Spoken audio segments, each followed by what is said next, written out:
Hello friends, welcome to Kanish குட்டி channel. நம்ம இன்றைக்கி ஒரு சூப்பரான ரெசிபி தாங்க பார்க்க போகிறோம். வாழைக்காய் பஜ்ஜி எப்படி செய்கிறதுன்னு பார்க்கலாம் வாங்க. அதுக்கு முன்னாடி நம்ம சேனலை இப்போ தான் ஃபஸ்ட் டைம் பார்க்குறீங்கன்னா சப்ஸ்கிரைப் பண்ணிவிட்டு பாருங்கள். அப்படியே பக்கத்தில் இருக்க பெல் ஐக்கானை கிளிக் பண்ணுங்கள். அப்போ தான் நான் போகிற வீடியோஸ் உங்களுக்கு நோட்டிஃபிகேஷனில் வரும்.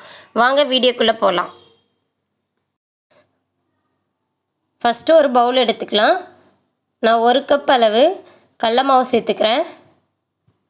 தனி மிளகாய் தூள் 1 ஸ்பூன், சால்ட்டு 2 ஸ்பூன், சமையல் சோடா 1 ஸ்பூன், இஞ்சி பூண்டு பேஸ்ட் 1 ஸ்பூன், கடைசியாக பெருங்காயத்தூள் 1 ஸ்பூன், அரிசி மாவு 1 ஸ்பூன். இதெல்லாம் சேர்த்துட்டு தேவையான அளவு தண்ணி சேர்த்து கொஞ்சம் கொஞ்சமாக மிக்ஸ் பண்ணி விட்டுக்கலாம்.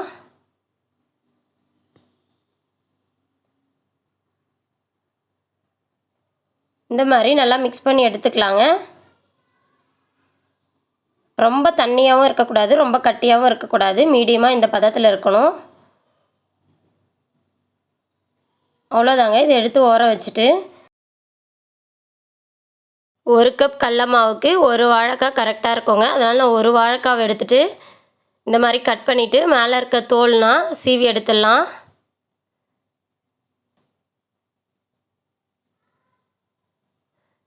எடுத்தாச்சுங்க. இப்போ வாழைக்காய் சீவுறதுல இந்த மாதிரி சீவி எடுத்துக்கிறேன்.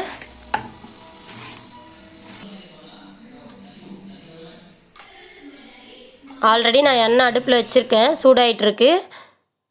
சீவி வச்சுருக்கேன் வாழைக்காவை மாவில் எடுத்து நல்லா கோட் பண்ணிவிட்டு எண்ணெயில் போட்டுடலாங்க. இதே போலவே எல்லா வாழைக்காவையும் நம்ம போட்டு எடுத்துக்கலாம். இன்றைக்கி ஈவினிங் ஸ்நாக்ஸுக்கு வாழைக்காய் பஜ்ஜி தாங்க. கூடவே காஃபியும் சேர்த்து சாப்பிட்டா சூப்பராக இருக்கும். பஜ்ஜி போட்ட பிறகு கேஸ் வந்து ஸ்லோ ஃப்ளேமில் வச்சுக்கலாங்க. இல்லாட்டி பஜ்ஜினா தீஞ்சிடும், உள்ளே இருக்க மாவுனா வந்து வேகாது. அதனால் ஸ்லோவில் வச்சுட்டு லைட்டாக திருப்பி திருப்பி விட்டுக்கலாங்க. 2 நிமிஷம் போல் இல்லாட்டி 1 நிமிஷம் போல் நம்ம திருப்பி விட்டுட்டோம்னா பஜ்ஜி ரெடி ஆகிடுங்க. அவ்வளோதான், சூப்பரான பஜ்ஜி ரெடி ஆகிடுச்சு. ஈவினிங் டைமில் குழந்தைங்களுக்கு இந்த மாதிரி பஜ்ஜி செஞ்சு கொடுத்தா விருப்பமாக சாப்பிடுவாங்க.